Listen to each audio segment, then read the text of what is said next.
We live. You know what? Hey man, hey. You know what? Oh shit! I think the Phoenix is gonna give him it's gonna give him a run.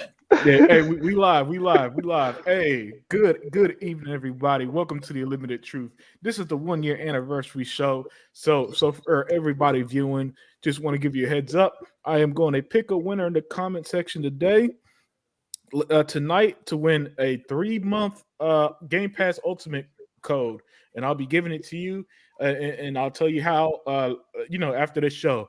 But it's been a little minute since I had the Unlimited Truth. I did some solo podcasting here. I did some takes about news that came up, but nothing beats hanging out with my brothers, man. Nothing beats hanging out with my brothers. And a night like this, where we celebrate 1 year of my brother E-Rock X giving the show the brilliant name, calling it the Unlimited Truth, and it was so damn good I just ran with it. How can I not celebrate? And best way to celebrate and when you're doing stuff like this is to just give back, because everybody who watched, everybody who support, you guys mean much to me too. So we're just gonna go right ahead and get it started, man, because we got next hour and a half to 2 hours of just breaking down everything under the sun. And to start off, the big controversy for the last couple weeks is this lie that the Xbox Series S is holding back gaming, right? And oh, wait, I'm sorry. Let me introduce the panel. I am tripping. Hey, the host the host of the Lions Den podcast, Tugmaster, introduce yourself. Hey everybody, this is your boy DJ Tugmaster, 785, the original Pony Killer. Let's get this thing rolling, man. Yeah, man. And Other Zinc, introduce yourself to the audience, man. Oh man, I'm happy to be here. Wouldn't miss this for the world. I represent the chat. Let's go. Hey, good. And look, all right, so we're gonna start with this. As you see on screen here, there's an article that's saying the Xbox Series S isn't holding back gaming, and that's true, because the big controversy last couple of weeks is this lie that's put out there that the Xbox Series S is holding back next gen gaming, a console that's full RDNA 2, that has pretty much all the bells and whistles. And as I pulled up here, the Xbox Series, according to Microsoft's own engineers, it's not holding back next gen gaming; it's advancing it. And and let me just say this: the Xbox Series S is a brilliant console from a brilliant idea, and this is how brilliant it was.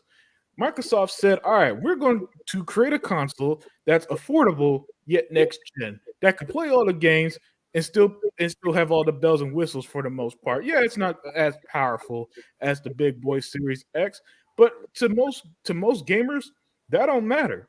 All right. For most gamers, they have access to every game in their library, basically, as long as it's digital, which by the way, for anybody who don't know, game sales, 80% of all video game sales are digital, and to some companies it's even as high as 91%. So the Xbox Series S was the brilliant idea. It's affordable for anybody to jump in. Satya Nadella recently said this week that over half of the Xbox Series S owners are new to the Xbox ecosystem, right?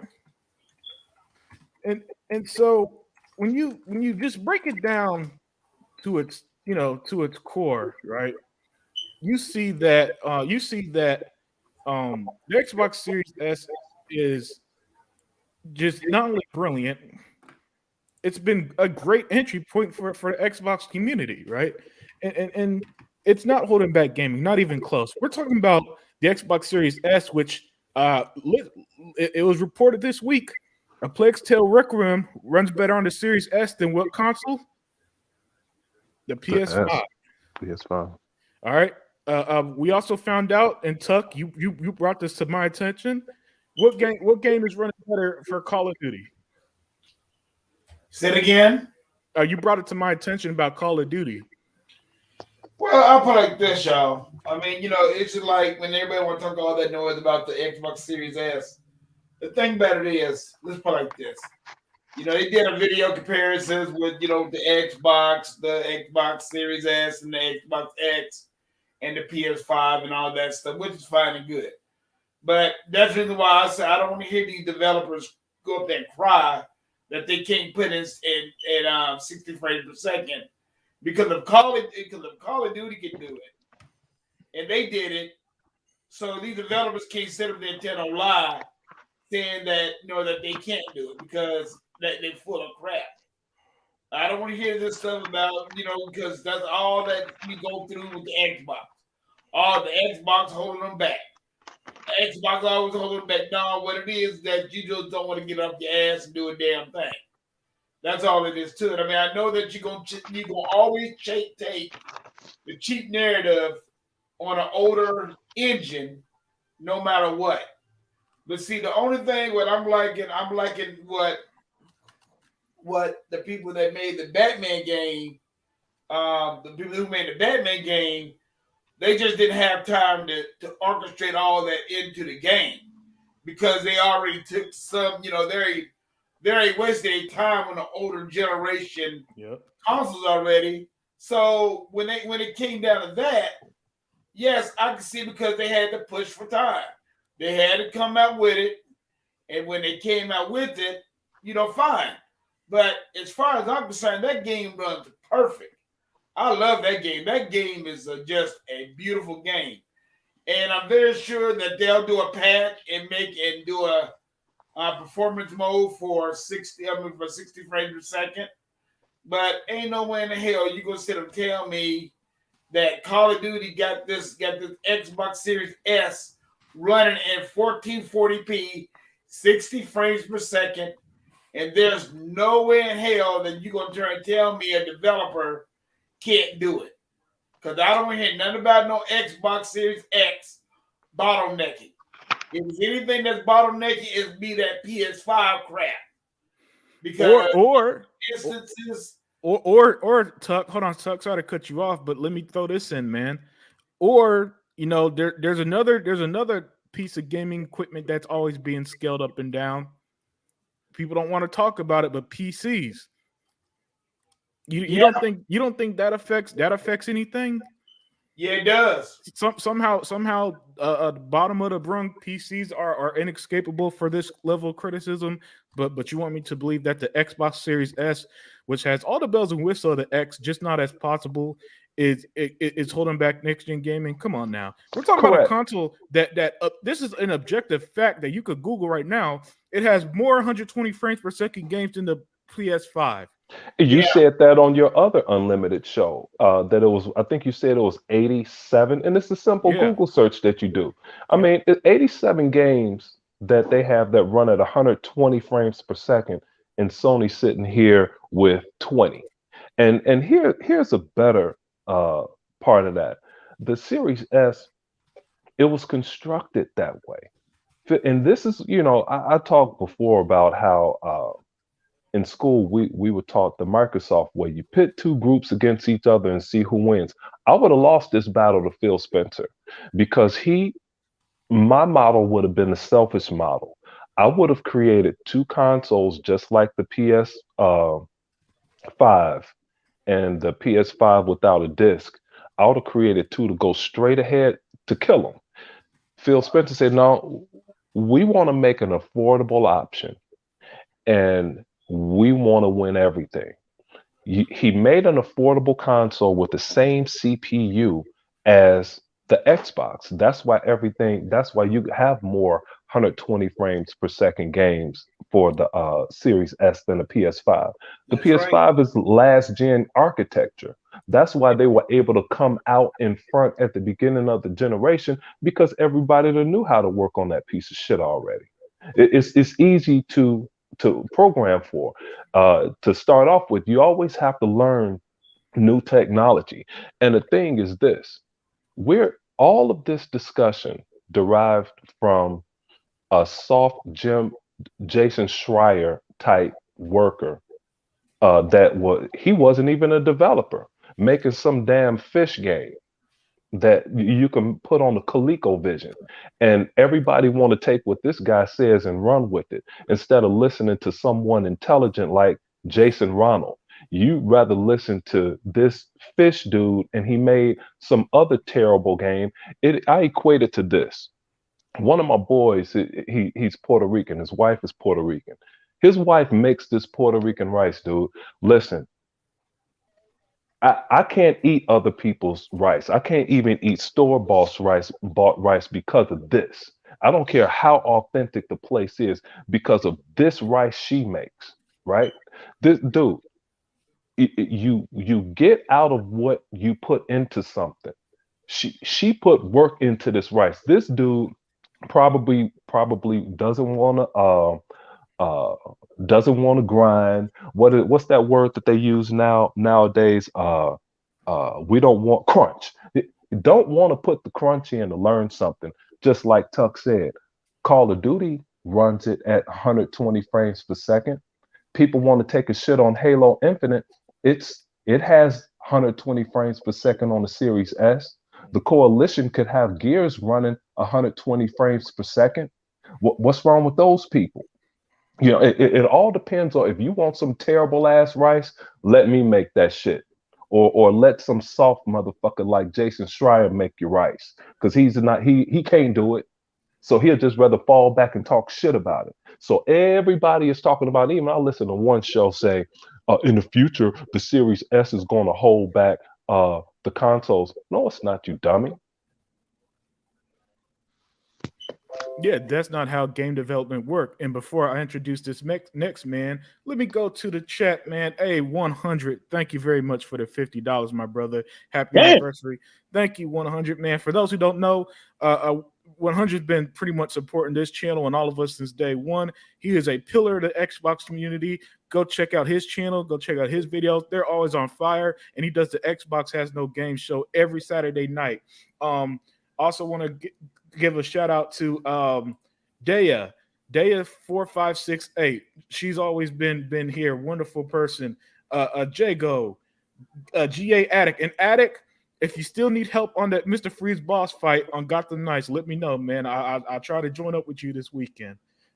And Jay, also thank you for coming. Oh, and Sega Forever. How can I forget my brother Sega Forever, man? Sega Forever. Thank you, man. But hey, let me introduce the man who named this show. Actually, you probably don't know that he's the one who came up with the name of this show. And for the last year, we've just been on fire ever since. My brother E-Rock X, how are you, man? Hey, what's going on, everybody, man? It's your boy E-Rock X, the Don King of Xbox, the hype man for the Xbox brand, and it's great to see Unlimited doing his thing, man. It's an entire year of the Unlimited Truth. I don't know where the time went, man. You know, it just flew by, man. But here we are. Congratulations, my little bro.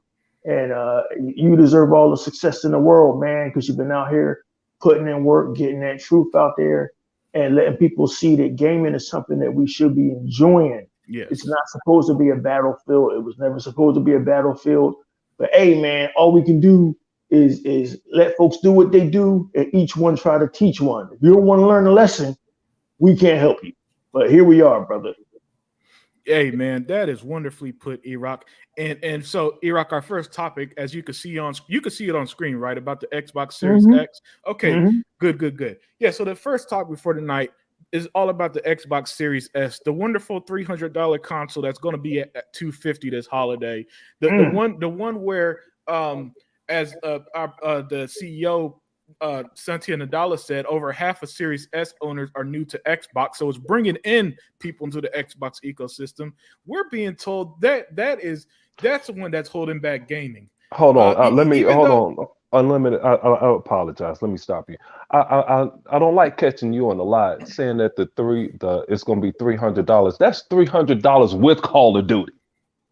You know what I'm saying? That's $300 with Call of Duty. Go ahead, man. Oh, okay. Yeah, man. Hey, look, the point is, Zink, it has an incredible value. The Series S is an incredible value. So, E-Rock, man, I want to get your thoughts. Do you think it's holding back gaming, or do you believe guys like Nadella or Microsoft's own engineers who say, no, it's not? In fact, the engineer said back then it's advancing next-gen gaming. So I want to get your thoughts on this matter. Somebody wrote an article earlier saying how ridiculous this is. They need something to talk about. That's all. They need. There's nothing else for them to talk about. So they need something to talk about. The Activision deal is almost done. They're saying it'll be done next summer. Should be done sooner than that. I don't see why they hold up the Activision deal when the Elon Musk Twitter deal went right the hell through. But whatever. Like the Xbox Series S, we all know, has more 120 frame per second games than its competitor.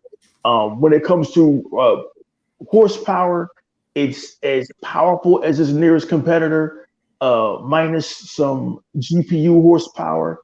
This is just ridiculous.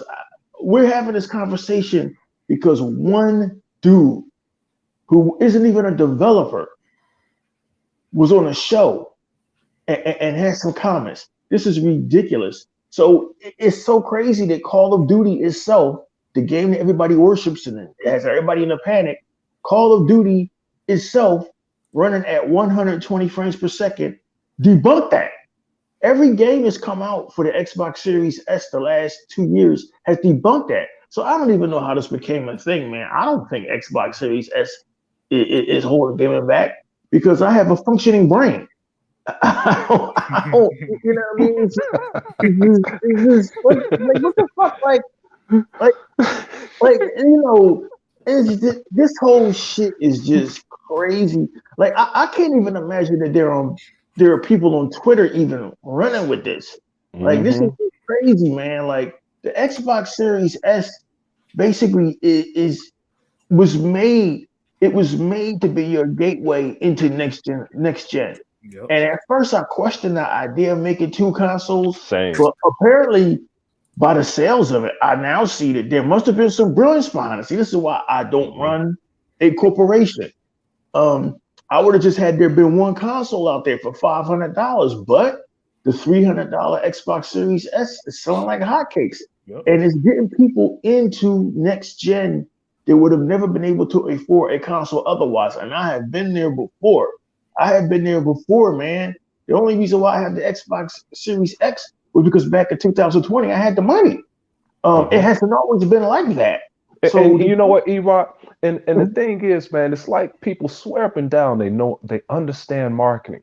Marketing covers all demographics. Everyone doesn't have $500. I was fortunate. Both of my kids, I got them both at Series X consoles. Everybody can't be that fortunate. And I made some sacrifices at the time to give them those. But they still encompass the entire demographic, dude. It's people that would not be able to afford a next gen console. Now they can.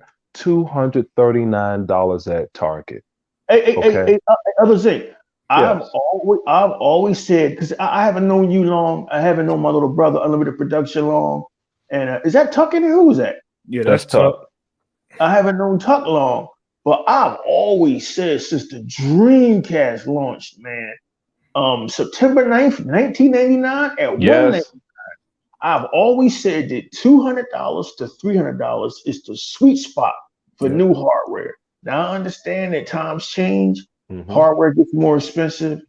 Hard drives are more expensive.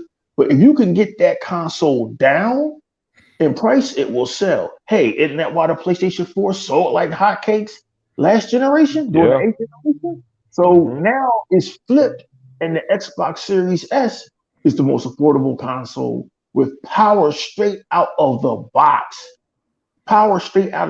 So no, it's not holding back next generation gaming, man. I'm not a writer. I am a writer, but I don't work for a major news outlet or any one of these little websites. Hell, these guys that write for these websites and that wrote that article of the Xbox Series S holding gaming back don't work for any major outlets. I don't understand how these nobodies who are on the same level as myself, I'm a nobody too. It's like me writing an article on because I do film reviews on Instagram, which right now for me is just free web hosting. It's like somebody taking something I wrote and running with it. Hey man, Black Adam sucks. Well, this dude said that. Who am I? Who is this guy that said the Xbox Series S? What we need nowadays is clarity, unlimited production of the Zine. So we need facts and we need clarity. But we're in an age now where people just run with nonsense.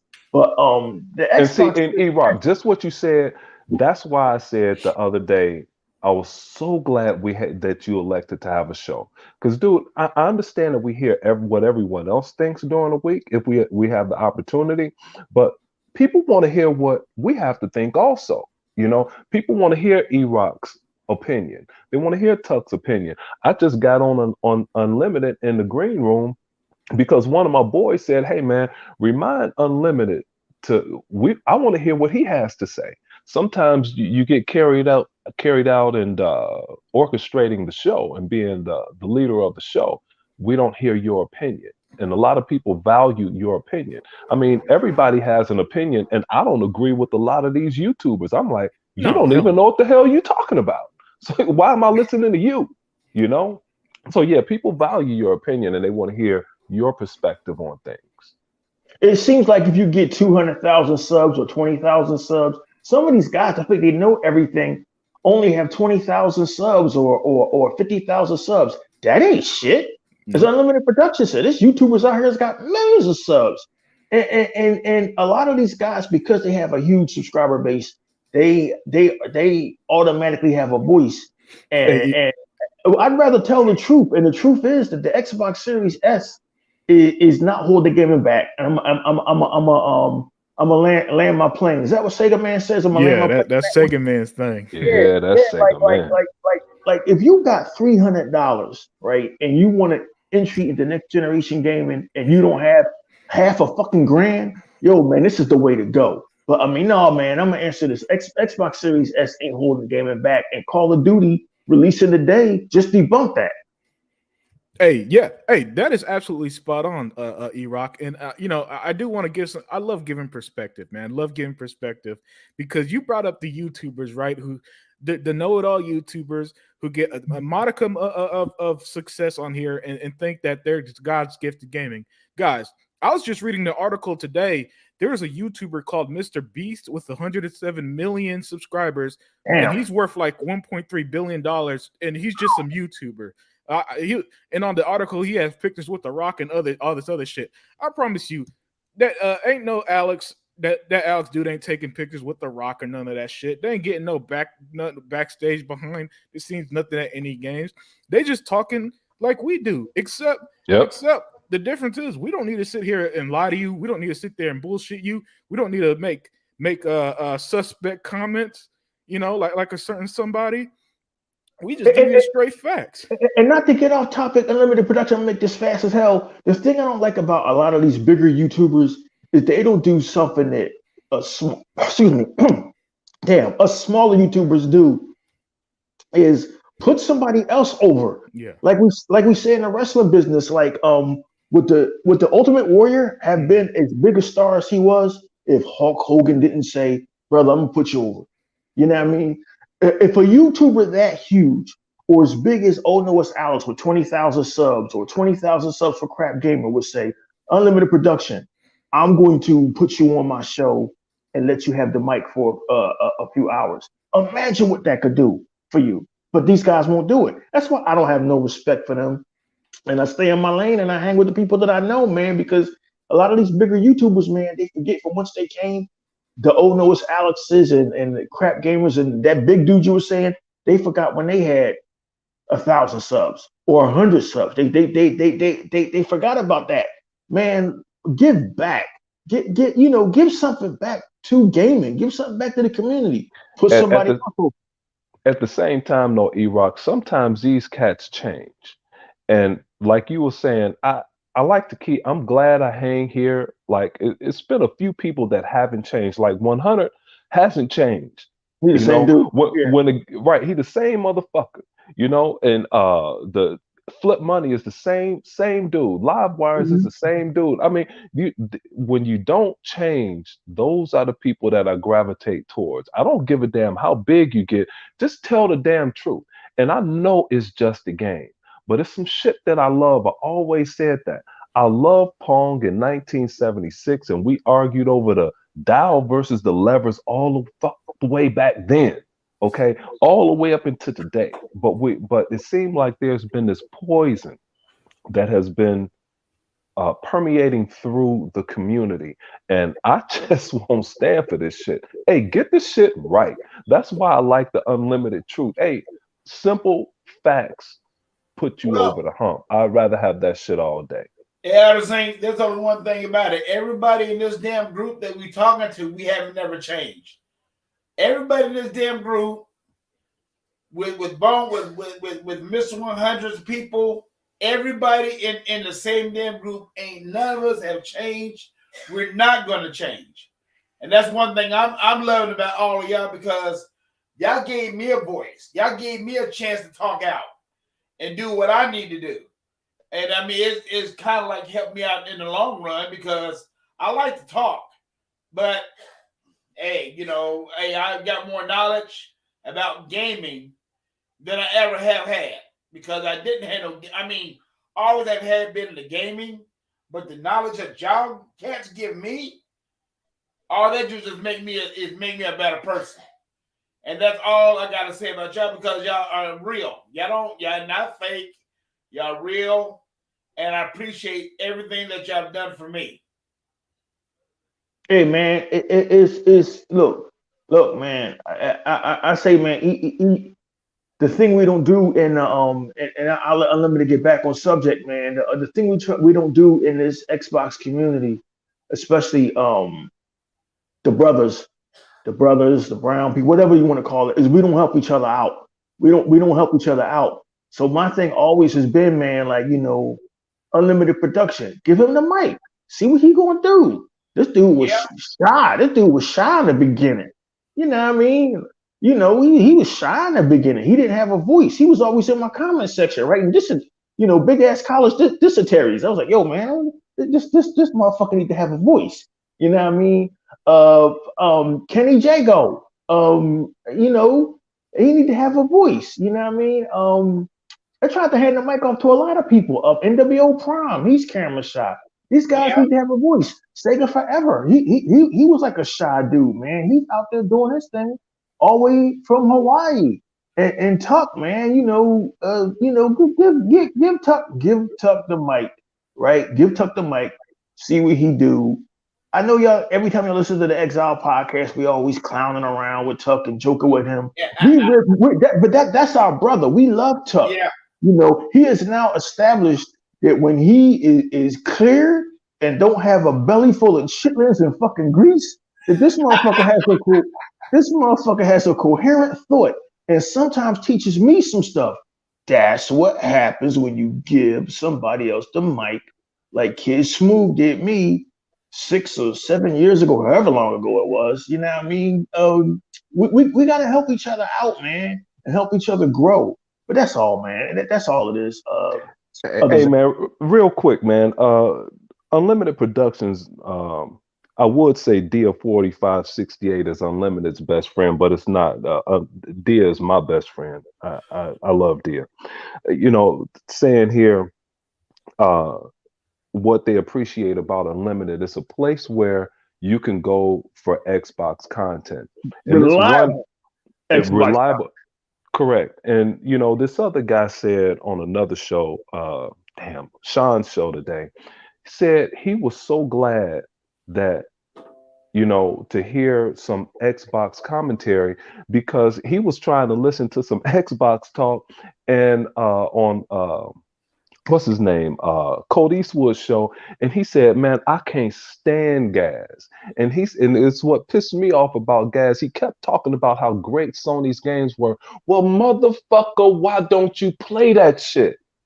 Why don't you play that shit? Jim Ryan said our games ain't shit.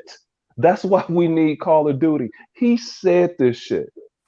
Okay, that's what he said in a nutshell. I get tired of people making caveats as to why, but I like this, but I like that. I could give you clear and uncut reason why I don't like a game that's only gonna last me 3 fucking days. Fuck out of here. You got that right.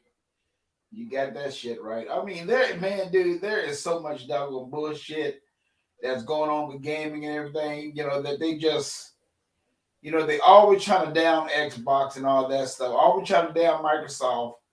But when it comes down to it, at the end of the doggone day, Microsoft is to me, as far as I'm concerned, they winning everything Can right you now. hear me?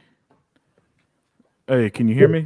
Yeah, we can hear you. Okay, Yeah. good. Yeah, my mic got disconnected for a And second. I'm gonna tell you right now, Unlimited, I'll probably tell you, Unlimited.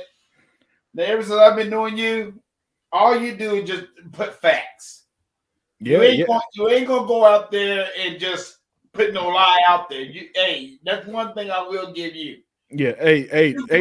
Let me thank Dea for the comment, man. Thank you very much. I always appreciate that people take the time to listen and join and comment and all that stuff. So thank you very much for just finding the show reliable and a place for Xbox fans, because that was the goal from day one when I started doing all this. 'Cause my thing since day one has always been gaming is in a great place. I love gaming, and I love gaming on Xbox. And in a world, for example, there's this channel Game Ranks, right? 7.5 million subscribers, some shit. And Damn. they made like Yep. 3 videos bashing Gotham Knights. Personally, I love the game, but and it's not that opinions. It's not that their opinion differs from mine that bothered me. It just bothered me that they had to make 3 negative videos back to back bitching about the game. When I feel like one is enough. I Hey, don't see the Unlimited. point in putting negativity out there Yeah. when everybody else is being negative about the best hobby in the world. Where to me, gaming is in such a great state. I don't know how anybody isn't excited. And Hey, go ahead Unlimited. before I introduce Hebot. Oh, yeah, I'm sorry, man. I didn't mean to cut you off. Yo, man, you know what's Yeah. crazy about that? That site that you just said, Game Rank, they probably got their copies of Gotham Knights for free. Yeah. There's some cats out here can't even get Gotham Knights because they got bills. And y'all, I'm not saying that you get a free copy and you gotta lie about a game, but it seems like they'll pay for a copy of a PlayStation game that's mediocre and gas that shit up, get a free copy of Gotham Knights or Assassin's Creed and try to tear that shit down. I don't get it. I don't get it, man. In the business world where I come from, if we give you a freebie and you trash us, nigga, you off the list. You ain't getting nothing else, Zen. You feel me? You ain't getting shit else, motherfucker. That's it. You done. You ain't getting no more freebies. Oh, That's what Sony does to people. If you don't give them a 7, you ain't getting a free copy no more. What? Repeat that. Repeat that, homie. This is facts. What? It's big facts. If you give a Sony game, especially one of their hot to try exclusives, if you give them a so-so rating, they'll say, this one reporter said, they said that they didn't like his tone, so they won't get another review copy. The fuck out of here. Sony have blacklisted people for honestly reviewing their games and shit. Come on now.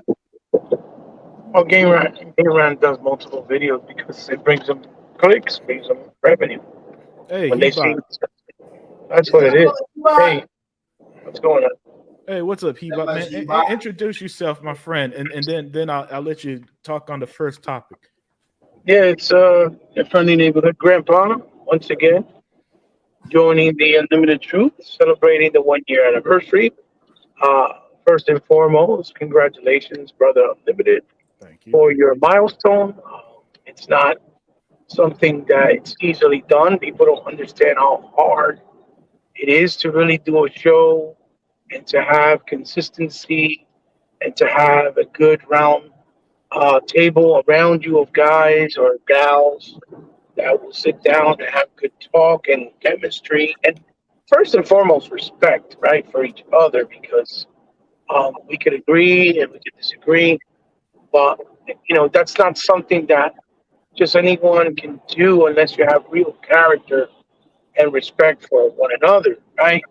A lot of people end up, losing friendships or not talking just because they disagree on something minuscule or something that is really a matter of you have a right to have difference of opinion, right?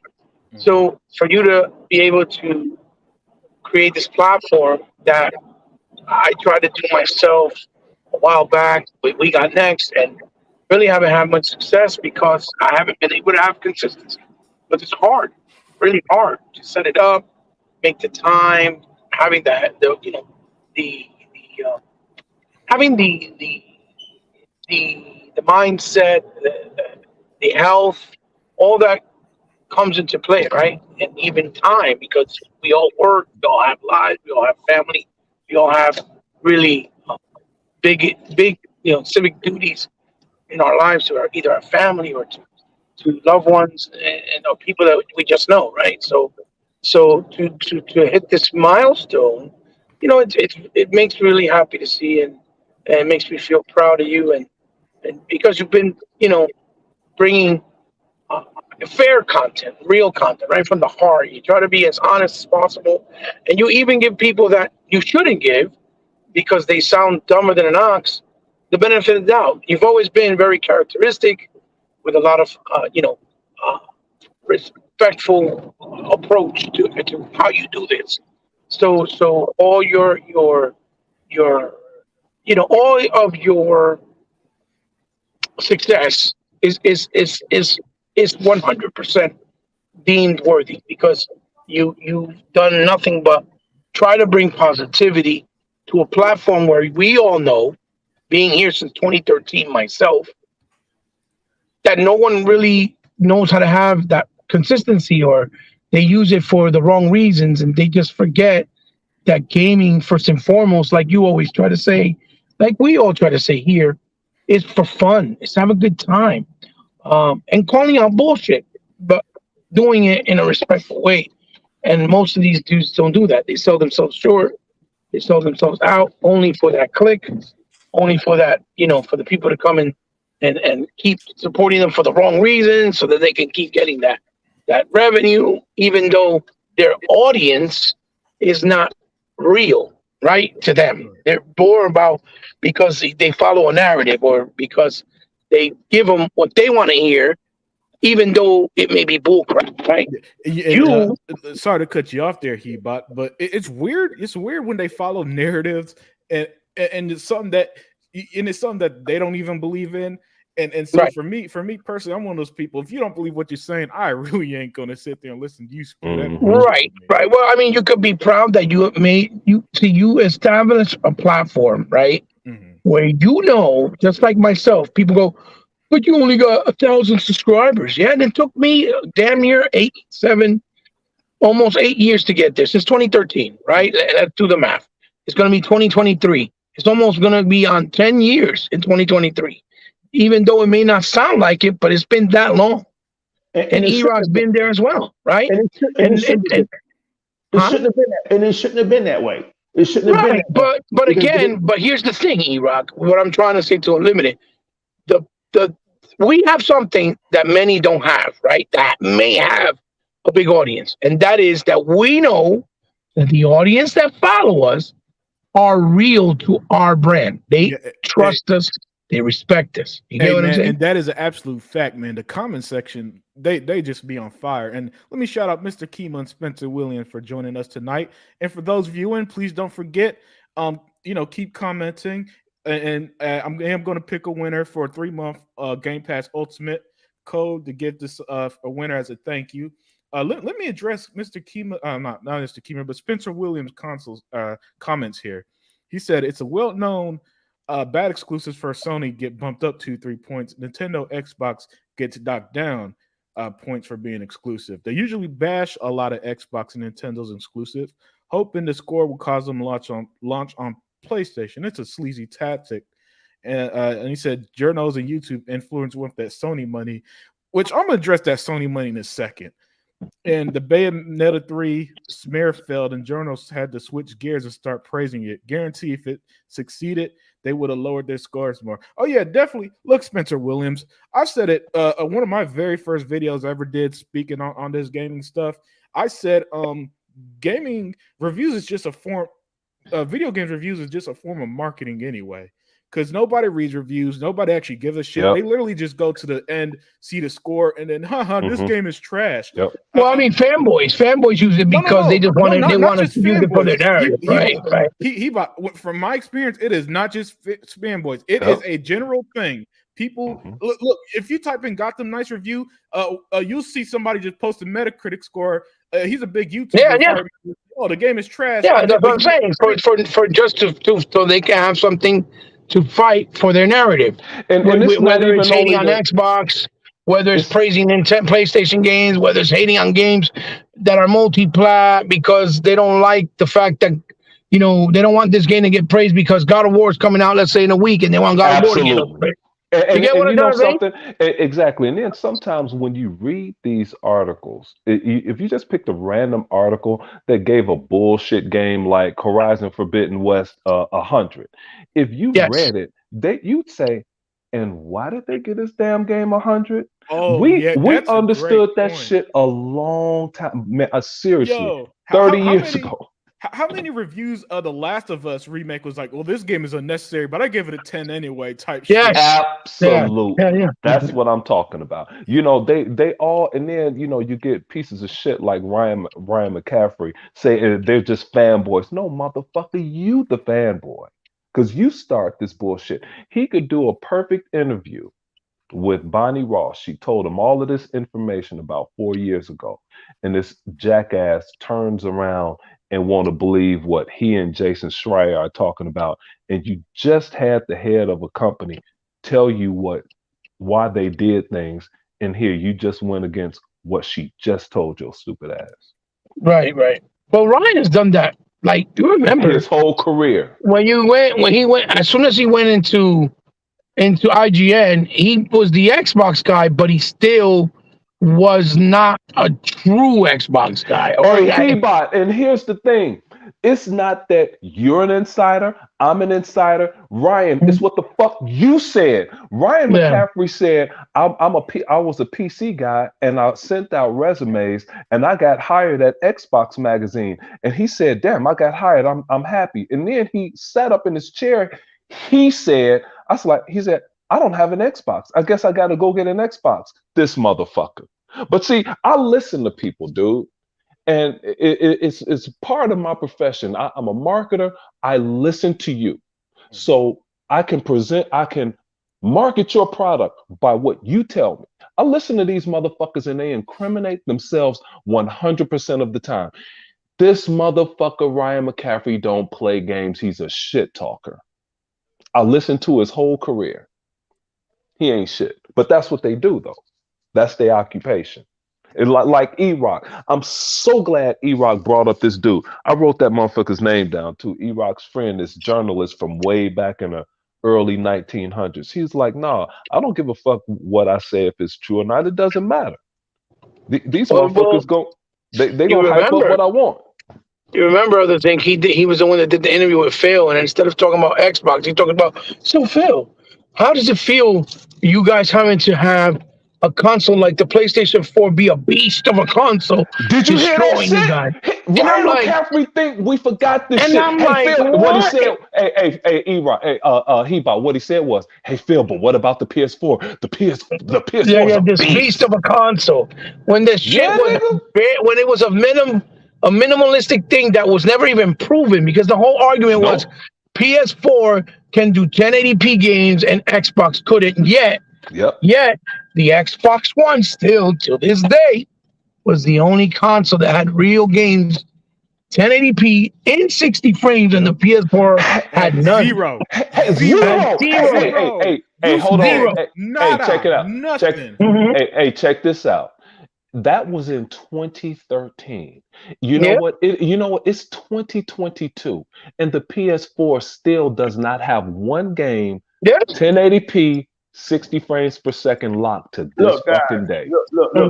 Look, guys. I'm done with shit like this. If I seem so ambivalent in our conversations lately, it's because I'm done with shit like this and I want to fucking move on because I got so much shit going on in my real life. But in the world I work for, in the world that I live in every business deal that I ever had, whether it was corporate or private industry, private sector or whatever, you get fired for shit like that. Ryan McCaffrey, hear me out. Ryan McCaffrey should have been fired. That's what I knew. And please forgive me, Unlimited, for going here, but I got to. If I can't speak my truth, I don't know why I get invited to these shows. It's a different world, I guess, for these young white liberals in San Francisco and in the Pacific Northwest or wherever than it is for me. because if I would have been working for Philadelphia Sightseeing Tours and Fox News, it was like, well, hey, Mr. E-Rock, you work for Philadelphia Sightseeing Tours. How is it working for this new exciting company? Well, I don't know if they can beat that beast of a company called Trolleyworks. They would have called me in this fucking office. But like, E-Rock, we know you're a legend here in Philadelphia tourism industry. Thanks for coming in. Clean out your fucking locker. You don't, in no way, shape, or form do you, if you're there to interview Xbox, or if you're there to interview Pepsi, do you talk about Coca-Cola? You mention it in passing, but you don't. How that white boy never got fired right then and there is beyond me. How Colin Moriarty never got fired for all of his commentary on his PlayStation podcast. Hold on, Ebot. On his PlayStation podcast, right? All his Xbox commentary when this dude never owns an Xbox. I can speak about PlayStation because I've owned 3 of them. I've owned 3 of them since day fucking one. So I'm in a unique position where I could talk about this shit, right? Like I don't know how these motherfuckers keep their jobs, but I now know it's a different world for them and a different world for your motherfucking ass, and that's why now I when I see these articles and shit about Xbox Series S holding gaming back and blah blah blah, I know what it is now. I didn't know what they do when the reviews came out for Batman vs Superman he bought in 2016. And I was like, what the fuck is this? Me and my boy walking out of the theater. I got the video up on YouTube. We was walking out of the theater like, what the fuck are the critics talking about? We didn't know what the game was in 2016. Now we know what the game is. We know not to pay Colin Moriarty or any of these guys any fucking attention because we know who they are. As Zit just said, they tell on themselves, nigga. The second they open that's just it. That's just it. IGN was always favoritism towards PlayStation. Always. And obviously Nintendo. It's always been that way. Always. It's been like that for the longest time. If you go back years ago, it's always been that way. And that was the reason why Colin didn't get fired. Because if you remember, they would do the Xbox podcast, and all they would do is talk about how Microsoft has to do so much better to be like Sony every time. All the time, when dude. They it's did, like that shit today. Yeah, which one? It's like what you're saying today. They always try and make a scenario where Xbox have to do what Sony is doing. Like that jackass Dustin Legary just said today, Microsoft had really missed out on Genshin Impact. Hey, Dustin, you dumb son of a bitch. Sony missed out on Roblox. Which one is bigger, you jackass? Right. Well, Genshin Impact wasn't a decision of Sony. That was because the developer put it there because they were Japanese and that's where they wanted. Well, of course, I'm not catching you on a lie, Hebot. But 100 always said they get Japanese handouts, and Genshin Impact is a handout from a Asian nation because I think Genshin Impact came from China, I believe. I'm not sure. Hey, you into marketing, and then I'm gonna let me get back to it. So. One of the coolest things I ever saw from any executives was February 2013 when they were showing the Xbox One's features, not the games. They were going to show the games at E3 2013, the infamous E3 2013. Yes. But February 2013, they were showing the features. And the difference. Everybody was blown away who was in the fucking tech advancing. But his name was Yusuf Ahmedi, and I don't know who the white guy was. Right, so they brought up the screens, and Yusuf Ahmedi brought up his screen of all his favorites, and his shit was green. And the white dude brought up his shit, his screen was blue. And Yusuf Ahmedi said, "Yo, man, stay on brand." I was like, "Damn." He said, well, you know that was also bullshit because they said there was a difference. There was the console reveal, then there was the game reveals in E3. Yes, and Microsoft did the console reveal. Microsoft did the console reveal showing features, showing what they were trying to do, what was the goal, and real quick got crucified, and they didn't even let them show the games, right? Well, meanwhile, Sony did the same exact thing, and only showed, I think, was a photo of what Killzone looked like, or and the fucking controller. Don't forget the fucking controller, right? Fucking and they were like, "Oh my god, but they allowed Sony to get their E3. When E3 came, they didn't show jack shit of games. Didn't show All nothing. they showed was, oh, we're making this and we're making that, and this is what we're trying to do. And they showed a bunch of PlayStation 4 games still that were they were trying to bring. I mean, PlayStation 3 games that were trying to convert to PS4 Yeah. or whatever. And they showed Infamous, right? And meanwhile, Microsoft showed those 12 games that were going to be exclusive or 13 at launch, and everybody was like, "Oh yeah, it's good. It has games, but what about the DRM?" When at that point, DRM they already said we weren't going to do it. You know what I'm saying? Hey, he bought. You remember them bitching about the Rise gameplay? That was Yes. also funny. Yeah. Let me address Daya's comment here. She said, "Can I be honest? Sometimes I feel Xbox is too soft on people that stab them in the back. They need to support their true supporters and not let indecisive people who are fakers." See, Jeremy Brown said, "Yeah, I've been saying that, backing up what Daya said, but I think the gloves are off now. I think so too." And they finished off by saying, "The way Xbox can change things is to elevate their supporters, give them opportunities that the industry will not. Eventually, the gaming industry will have more Xbox supporters in higher positions." Yeah, definitely, man. The Xbox strategy, it's clearly not working from a perspective standpoint, if you will, to an extent, because I do feel like, for example, to me, the base of a casual gamer is like my brother. He's somebody who just played COD and Madden and all that shit. I remember when I first got my Series X, he's like, "Oh shit, I heard the features on that was better than the PlayStation 5." You know, and so I think there's still, you know, the view of Xbox is a lot more positive now than last generation. Well, but what you're it right. Hold on. I mean, Unlimited. Yeah. What I was going to do was add to what you just said was what it is Xbox, right? Xbox messaging definitely capitalizes and connects with the hardcore gamers, right? Right. But with the casuals is where they lack some of the approaches, right? Because they fall for bullshit and they don't see that people try to use them. They don't respect them. They try to use them, right? Yeah. And that's where it comes from. But as far as the real hardcore gamers, they definitely connect with hardcore gamers. Yeah, and to back up Heatbot, like me and Heatbot both had this experience where all last gen, for some reason, we'd go to GameStop because, you know, me and Heatbot are dinosaurs. We still buy games physically, right? So we go to a GameStop and we still hear people say shit like, "I can't play used games on Xbox." And it's like, why the fuck would GameStop have used games on sale if you couldn't play? Yeah. Come on now. You know, it's stupid shit like that. So he's not wrong. You know, the messaging doesn't reach the casuals like it does with Sony. And so they can improve that way. I said it before and I said it again, Daya. Nice guy Phil doesn't bother me as much as it does others because I just accept him as he is. Like, it's been 8 fucking years. This is like dating a girl for 8 years and then being upset she don't suck dick. If you knew at day one, why are you mad at years then? And you know, man, this is why I like the chat so much. Jeremy Brown and Dia are in there going off in the chat, and you know they're 100% right. And like Heatbot over here bringing up 2013, and everybody swear up and down they understand business and marketing so much.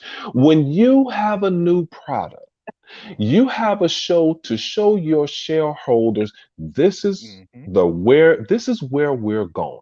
The vision. And they showed the vision. Look at all of this shit we can do. Look at all this shit we're going to do. And the media just had one thing that Microsoft did learn, and you could see it in the subtleties that we learned that Angry Joe ain't shit. Greg Miller ain't shit. Colin Moriarty ain't shit. All these people ain't shit. So that's why the Xbox Series X got dropped right on the top of Jeff Keighley's blockhead ass, and he never knew that shit was coming because they realized these people don't give a shit about Xbox, and they never will. No matter what they do, they will never give a fuck about them. And I agree with Dia and Jeremy Brown. They do need to find someone that'll promote the console, or just don't show them shit because they don't need it. Go ahead. I'm sorry, man. No, finish, and I want to add on to what you just said. No, man. I could do this shit forever. Okay, go ahead, E-Rock. If I could answer Jeremy Brown, I think is it Diz? Yeah, Dia. Yeah. I've been following this shit for a long time, and I'm sure Hebot will agree, or maybe he never thought of it from this slant. I wonder for the longest time why Phil Spencer and Aaron Greenberg continue dealing with Colin Moriarty, continue dealing with them dudes who stab him in the back. You know what I mean? And continue dealing with these. E-Rock, I'm gonna let you go, but throw one more jackass in there too, because I can't stand this son of a bitch, Paris Lilly, that motherfucker too. Go ahead, E-Rock. Yeah, it's a I think it's a coastal thing, man. It's a coastal thing. Like all of those media outlets and all of them people that we don't like, they over there. They over there closer to Redmond, Washington. They over there closer where Xbox can get to them, right? And when us cats on the East Coast, right, try to see 100, he's over there in Los Angeles. He's over there on the West Coast, but he in LA, he down there in Compton. They're not going down there to talk about. They're going to go to San Francisco, or they're going to go, I think IGN's headquarters in San Francisco. They're going to go, and Microsoft has offices there as well. So it's a coastal thing, man. And E3 has never been on the East Coast. Never. You know what I mean? I was one of the few cats that was saying, yo, y'all need to mix that shit up. Yeah. Like WrestleMania don't stay in the same town. I agree with that. Or the Super Bowl. You need to mix that shit up. So y'all need to come to the East Coast. And even if it's a dude that I don't agree with, like Next Gen 720, like he has a voice. He had a voice once, right? So when cats like myself who are true Xbox fans or Hebot, we do try to reach out to Aaron Greenberg. I reached out to Aaron Greenberg last year, and like he was nice. He emailed me back. He acquiesced, but the shit I got was, you got to go through our public relations guys and blah blah blah blah blah. When I know that's not what them white boys is doing. I'm sorry. If damn E-Rock, you always go down that route. I'm not racist, man. I had two white girlfriends. I'm not fucking racist. I love white people. I'm just saying that shit over there is a coastal thing. They can get to Colin Moriarty. They can get to Ryan McCaffrey. They're over there in San Francisco. So they defer to them, even though these are the same dudes that while Phil Spencer sat down at an E3, this goofy bucktooth jackass is saying, well, Phil, what about that beast of a console PlayStation? Like right.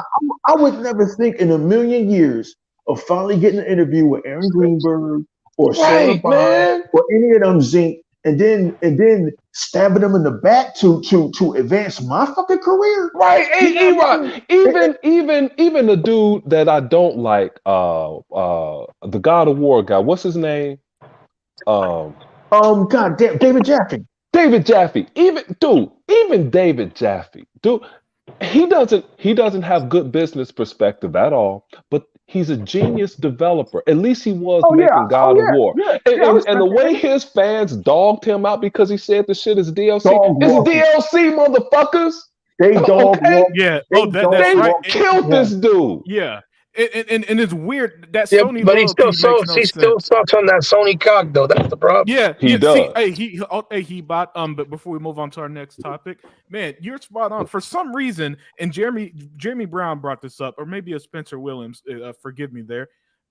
Also Unchained Assassin. Thank you, man, for the shout out. But yes, one of them two said that they're chasing Sony's money, which just doesn't make sense to me. I'm not going to chase after the broke hooker when there's a bad bitch down the street. You know what I'm saying? Hey, unlimited. Speak that knowledge. Look, if I'm gonna give anybody a fucking reach around, it's gonna be Microsoft. Yeah. They're a $1 trillion company. Dog, if Phil Spencer came in my comment section right now and said, I do a show with you, I'm saying, sorry, chat, we shutting this shit down. We gonna get and then not only that, when he comes on, I'm gonna make Xbox seem like the second coming of Jesus Christ with Mahatma Gandhi by his side. Because I ain't fumbling that with Microsoft, the biggest company in the planet. E-Rock, watch your head popping up and down. Set up for him to get his money. You remember? Oh my goodness.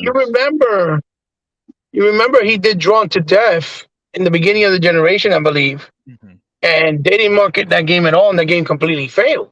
Right? Okay. Which was the last game he did, but. I don't know what it is. It's almost like he feels.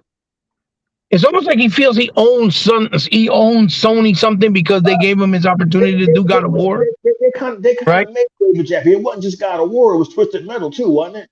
Yeah, Yeah. Twisted Yeah, he Metal. did. He got was off with part of that Twisted as well. Yeah, but Yeah. I guess it's almost like he feels like he owns them something because that Yeah. dude, he never says anything nasty. He's like, "Oh, it's great to work over there. They're great guys. They understand gaming.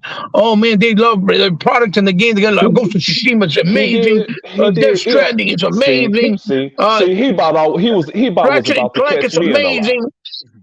See, yeah, he'll sometimes he'll jump out there and he'll say something bad about Sony. Then he'll Right, but it's like back little end them and stupid say, shit. and then he'll back end them and say something Yeah. great about it. But one thing he Yeah. did say good was Sony, stop crying about Call of Duty and go out there. Yeah, he and did do compete. that. Yeah, he did do that. He did do that. But then, just like you said, he'll back end and he'll go and talk about how great it is to work for Sony and how terrible Microsoft is doing. Hey, David Jaffe, let me tell you something. Microsoft have cash cow franchises, bro, that Sony don't have. So shut the fuck up. Yeah, He knows man, that. Dude, the do guy you know- bent over, even though they made his character and his character creation become from a beast, right, into some fucking pussy scallywag, right, He ain't in shit. Cradle. And he'd be like, "Oh, the game is fantastic. It's so fucking great. It's great." I'm like, "Oh my god, Hey, dude." I speak for everybody unlimited. Mhm. We apologize for derailing the questions of the show. Oh, no, We you could get back to it, man. But Yeah. let me end on Hebot right The here. show was Craig- derailed as soon as he sent you out an invite. But go ahead. hey, Kratos can't even jump. Shout out to TK9 for saying he's wheelchair Kratos. How you have an action game where the nigga can't jump? I don't want to hear. Dude, he don't even have he don't even have different bullet pens or magic. I don't want to hear nothing this year about how, oh my God, it's such a heavily narrative rich game when A Plague's Tale Requiem is out there. I don't want to hear it. I don't want to fucking hear it. I got the videotape up. I don't want to hear it. You'll hear it November 3rd. Oh, yeah, of course. Yeah, of course. No, Yeah, November 9th. whatever day it comes Okay, out. November 9th. Yeah, whatever day it I comes stand. out. And it's going to come and go like every Sony game. Then in a month when nobody's playing it and everybody's playing Call of Duty, they'll be back to talking about Activision because they talk about Xbox more than we do. But hey, Oh yeah. our next topic, man, is one that I want to talk about because we all love Game Pass. You know, we all love Game Pass. If you have Game Pass, there isn't a single person who ever subscribed and like, nah, this ain't for me. I'm sorry, I've yet to meet that person if they do exist. And finally, the business experts. Hey, Sega Man, what's up, Sega Man? Hey, thank you, my brother, and our brother Sega Man. We'll see him Saturday or Sunday. On the Exiled podcast or the Xbox Alpha. Subscribe to my brother. But yeah, so Phil finally told the business experts on Twitter that not only is Game Pass profitable, but it makes up 15% of Xbox content revenue, right? And stuff like this, I just love to talk about it, and not because sales.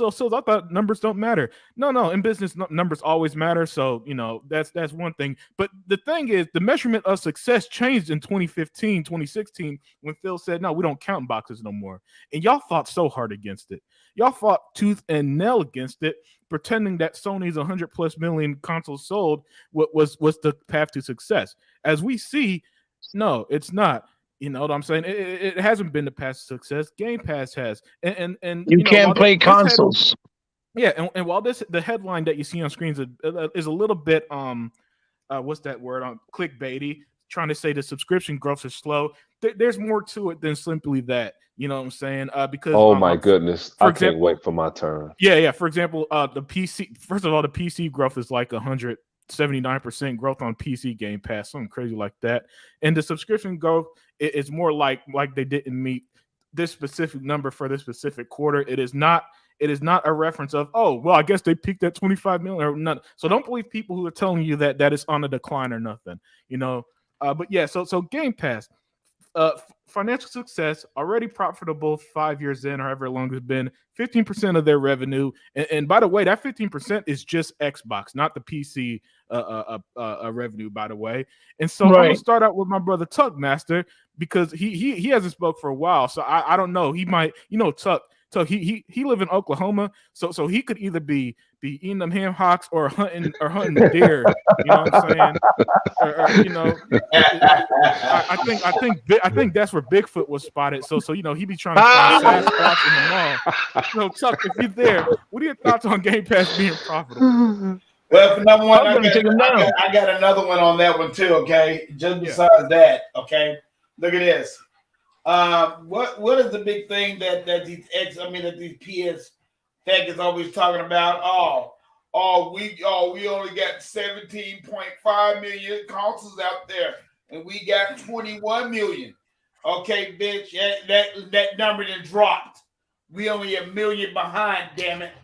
So let's get that shit out the way. Now, as far as this concerned, but as far as the Game Pass, man, if people don't like the Game Pass, man, you got a lot of people, you got a lot of Xbox, you got a lot of so-called Xbox people turn around and go out there saying, oh, well, the Xbox don't have any games. Don't have no games on the Game Pass. I'm like, what are you looking at? I mean, are you blind or what? I asked him, so are you really blind? I said, there might not be games for you, but there are a lot of good games on the Game Pass. I mean, come on. This is, that's really why I can't deal with the fake Xbox people, because they fake. That's all they ever will be is fake. And if you do not have an ounce of moral sense in you to turn around and say the Xbox don't have no games, you are crazy than hell. I mean, man, I just don't understand it. I mean, I really don't. I mean, E-Rock always have said that, hey, Xbox got plenty of games in Game Pass. All of us have said that. But for people to turn around and say that Xbox don't have any games, the pudding, I mean, the proof's in the pudding. I mean, $2.9 billion? Man, please. I mean, that's a lot of money, man. Mm-hmm. And that's 15% of Xbox growth. Man, please. Microsoft is doing the right thing by gaming. They're putting things in their Game Pass. They helping the industry. Period. Now, I mean, there's some games that we know that's out there that might not even sell. But you know what? If it comes on the Game Pass, it's going to sell, because that's how it is. I mean, Microsoft already give them a cut of the pie to put it on the Game Pass, and the only thing that Xbox do is just profit off of that, and let the developers profit off the other half. So, do y'all hear a puppy breathing? Either way it goes. That's Tuck's dog, man. That's cool, Joe. All you hear is puppy breathing. Like, what the fuck is going on? It's my little amazing. Oh man. So but no, Xbox to me doing a good job. I mean, I love it. I mean, they making a good profit. Like I said, I'm locked in for the next 3 years on Game Pass, so it don't mean no doggone bit of difference to me. Everybody can turn and talk about they're gonna do this, they're gonna do that, but hey, as far as I'm concerned, they're doing a good job. So that's my issue on that. Hey, excellent as always, Tuck. I could hear, although we hear Tuck's dogs breathing, I could also sense Zinc seething to talk about it. So I'm gonna hold Zinc off for a minute and go to my brother E-Rock. So E-Rock, man, you know me, I love positive news. And what's more positive than the best subscription service in gaming history confirmed being profitable, but by the head CEO of Microsoft Gaming, Phil Spencer. Now, E-Rock, I gotta ask you the important question. Is Phil Spencer lying, and the YouTube experts are the one correct, and the math don't add up, or is Game Pass really is, or are we really just seeing the beginning of Game Pass massive success? Well, unlimited production, even though I only have a associate's degree from a community college, but whether it's from a community college or not, I still have letters behind my name. So what that means is that I have somewhat of a functioning brain, and I have learned that when these executives say something, they're usually telling the truth versus the YouTuber or the fucking article writer or the motherfucking dude that's fucking pumping gas at the fucking Luck Oil, or the dog walker, or the dude that's frying fucking French fries at McDonald's. Now you got people people trying to say, of course they're going to say that it's a profit because they have to say that for their investors. No, you cannot lie to your investors.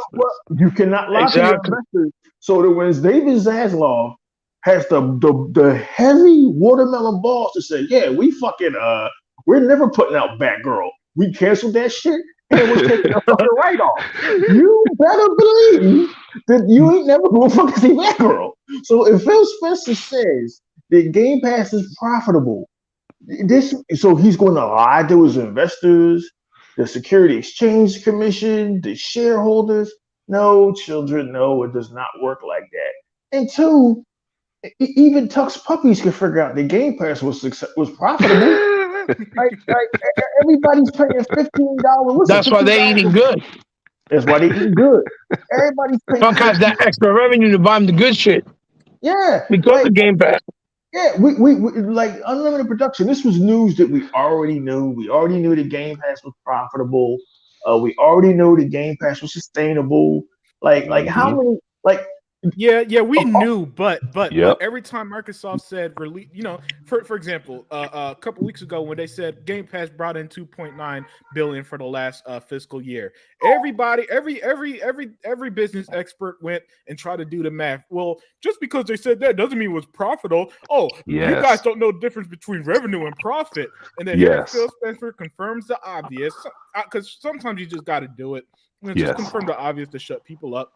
And another narrative is dead. Look, the PlayStation fans got more dead narratives than Jason does bodies in his closet, man. Because just every single time they come up with something, it seems like almost immediately these days it's disproven. So that's why I love talking about the positivity, E-Rock. That's why I love putting stuff like this on screen instead of bullshit like, well, I guess this game failed. This and that. No. Gaming is in a great place, and once again, we see proof of that. Because we've heard everything under the sun, E-Rock, about Game Pass, except about how great it is. Well, now, or you can put the negative stuff like, oh my God, this month 8 games are leaving Game Pass. Yeah. So they try to run with the fact like it's bad because they're leaving when that's been the business model the entire time. Yeah, they stay there for a little while. They come and then you add new stuff. That's been a given since day one. But guys, you got to look at who the math experts are out here. Fucking Jabari Clark, who I think is a doorman at motherfucking FYE, and fucking King Thrash, who drives a Coca-Cola truck. Dude, $2.9 billion doesn't matter if it's fucking profit or it's $2.9 billion fucking dollars. Okay, common sense has to tell anybody a lot of that has got to be fucking profit. Like the people, the first problem about this gaming industry is that we're listening to people that don't know anything about business. They never been to a marketing class. They don't have a marketing degree like other Zeeks. They haven't learned anything. They aren't accountants. They don't even have the general intelligence to do the job that you guys do. So the people that are out here making these commentaries are guys who really don't need to be talking about business. I don't even need to be talking about business. And I knew that Game Pass had to be profitable. Well, what's the proof that Game Pass is profitable? Shit keeps coming in it. If Game Pass wasn't hold on. Talk that shit, E-Rock. Hold on, E-Rock. 1 second. Jeremy Brown said King Thrash, a gentleman and a scholar. Yeah, at Trump University. Hey man, Jeremy Brown ain't shit, dude. Jeremy Brown, he said something up here earlier. It was so damn funny. This dude, Jeremy Brown, is ridiculous. I'll find it later, but go ahead, E-Rock. Go Yeah, ahead with your shit. Yeah, like everybody, like I'm gonna get on Zink's favorite subject. You know, what I mean, me and Zink we have a talk about this one day. Like, Netflix is unprofitable. Yes. Well, hold on. Well, god damn it, they keep putting out original content. Netflix Yes. has so much original content now that they could stop making original content for 5 years and still have content. Like Wendell and Wild is out and it's fucking fantastic, right? They now own all their shit, right? So Mhm. if Netflix wasn't profitable, they wouldn't keep unlimited production putting out new movies every fucking week. Yeah. If Game Pass wasn't profitable, you wouldn't see shit coming in Game Pass. What's that game about Soho Studios? A Plague Tale Requiem. Yep. What's that shit that the Jap crap? Persona 5. Yep. If Game Pass wasn't profitable, these developers wouldn't be knocking on Xbox's door like, yo, Xbox, you want to take the entire Yakuza series? The entire Yakuza series. Yo, just take this shit. Yo, Xbox, you want to take the entire Persona series? And you motherfuckers had a fit about this shit. I can't believe that all the Personas are coming to Xbox. They don't deserve Persona. Like, it ain't about what they deserve. It's about these developers and publishers saying, oh, damn. You mean to tell me that these people on Game Pass are playing the games and deciding to buy fucking Kuni no Kuni? They're deciding to buy a PlayStation? And so their prime directive, Sony fans, is to make money. Sony's prime directive is to make money. Netflix's prime directive is to make money. Disney's prime directive is to make money. Mm-hmm. When The Rock tells you, please come out and see Shazam, his prime directive is to buy his mama truck. Why can't y'all grasp this basic concept that Sony, Microsoft, and Nintendo are in this to make money? But at least one company, Xbox, tries to come off as if they're consumer friendly and actually pulls it off. So thank you for clarifying that, D-Rock. Game Pass is profitable. This is something that we knew, but it's good to have confirmation from Phil Spencer. But if Phil Spencer tells everybody that fucking space is an actual real thing, and the sun has these things like sun flares, and there's this shit up north called the Northern Lights, motherfuckers is going to argue him down that none of that shit exists. Nope, yeah, man. All of a sudden, PlayStation fans will be flat earthers. And then we be having podcasts about if the Earth is actually. This is one thing I don't get about the whole damn thing. This is the truth about it. You know what? They so worried about what Xbox or Microsoft is doing. Yes. Worried about that piece of shit ass. Thank you, PlayStation. They can't talk. They can't talk. Piece of shit. They can't. I've never seen anything like this. I don't go around worrying about what my ex-girlfriend is doing. I don't look her up on Instagram. I don't know. I don't know. And if I try, she's been changed her name or blocked me. I don't get these dudes. They wake up every day and worry about Xbox. If y'all worried more about y'all own platform, y'all would not be worried about Call of Duty going to fucking Xbox. I don't, man, this shit is crazy. But anyway, to finish this off, unlimited production, land your plane. We knew Game Pass was profitable, but to hear Phil confirm it and that it made $2.8 billion, this was all stuff that we had figured was going on. But now that he confirmed it, and these PlayStation fans and detractors don't have the common sense to understand that he cannot lie because he has shareholders. The SEC is why. Michael, as much as y'all say Phil Spencer lies, he be under investigation by the SEC every hour. Like, all day. I just can't, man. Go ahead, y'all. Hey, before I go to Hebot, Aurora, thank you for joining us, buddy. And thank you for the congrats on the 1 year. We said busy right now. Yeah, man. Look, the fact that you stopped by means the world to me. I'm not one of them people who's going to sit here and beg for this, and that. For example, you've never heard me say like and subscribe. I because I want you to do that on your own because you like the content. I'll always put other people over. Yeah, I want you to follow Hebot because he deserves it. I want you to follow Tuck because he deserves it. I want you to follow E-Rock because he deserves it. But when you come to my channel, man, look, man, the fact that you're here means the world to me. I hope you enjoy the show and we enjoy some gaming, some Xbox news. But with that said, Hebot. Hold on, Unlimited. Hold on, Unlimited. All right, you two go, and then I'll go to Hebot. I caught Tuckmaster sneaking in a punch while E-Rock was knocking the motherfucker out. He was so poignant and so perfect when Tuckmaster said they need to worry about their own shit. Just like Phil Spencer said during a Wall Street Journal interview that we may raise prices on a few things. And Sony fans are saying, why are you guys not doing shows about Microsoft raising prices? Hey, motherfucker, raising prices on what? It Yeah. hasn't been specified yet. Worry about your shit where Sony has raised prices on everything. Worry about Vic, the glass in your house, you Vic, motherfuckers. Zink, I gotta stop you. They need to prepare for their next narrative. So that's why they're That's asking true. you. My they bad. asking you I what- stand corrected. Hey, see, that is what me and the Ultimate talked about when I called him today. When I called him today, earlier today, and we talked about the same damn thing. Microsoft is not speculating on what they're going to raise up. So these some of these fanboys, they can speculate all they want. But like I told the people, it won't be until next year. So we don't worry about that shit until next year. Tuck, stop. Hold on. Listen to what you just said. See, listening is a skill that few people have. And observation is something that people can't see. Just open your fucking eyes, dummy. Tuck, you just said it's not even coming this year. When Phil Spencer said he may raise prices, guess what? Target has a sheet of paper circulating. The Xbox Series S will be $239. Oh shit. Does that sound like a price hike to anyone? Motherfuckers.